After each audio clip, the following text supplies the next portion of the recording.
তোমরা কে কে রসুনের ভর্তা খেয়েছো? একবার এই ভর্তা খেয়ে দেখো, খুব ভালো লাগে। আমার তো রসুনের ভর্তা হলেই পুরো ভাত খাওয়া হয়ে যায়, আর কোনো পদ লাগে না। দেখে নাও রসুনের ভর্তা কিভাবে বানায়। প্রথমে কয়েকটা রসুন নিয়ে নিয়েছি। রসুনগুলোকে ছাড়িয়ে রসুনের খোসাগুলো বের করে নেবো। এইভাবে প্রত্যেক কটা রসুন ছাড়িয়ে নেবো। গরম ভাতের সাথে প্রথম পাতে তোমরাও একবার বানিয়ে দেখতে পারো এই রকম রসুনের ভর্তা।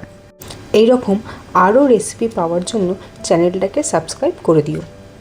এরপর একটা পেঁয়াজ নিয়ে নেব। পেঁয়াজগুলোকে কুচি কুচি করে কেটে নেব।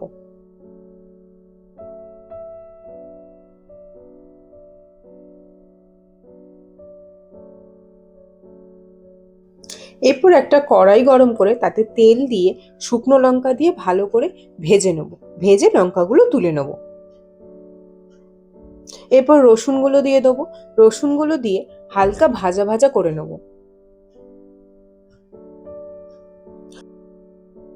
রসুনগুলো 10 মিনিট ভেজে নেওয়ার পর পেঁয়াজ কুচিগুলো দিয়ে দেবো। দিয়ে পেঁয়াজ কুচিটা লাল লাল হওয়া পর্যন্ত ভেজে নেব। পেঁয়াজ কুচি আর রসুন কুচি ভাজা হয়ে গেছে। এরপর একটা প্লেটে তুলে নেব। এরপর প্লেটে লবণ দিয়ে লঙ্কাটা ভালো করে মেখে নেব।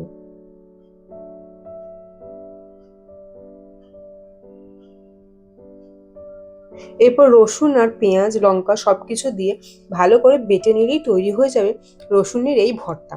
গরম ভাতের সাথে প্রথম পাতে তোমরাও একবার বানিয়ে দেখো আর জানিও কেমন লাগলো। যদি ভালো লাগে তাহলে একটা লাইক করে দিও। দেখা হবে পরে অন্য একটা রেসিপি নিয়ে।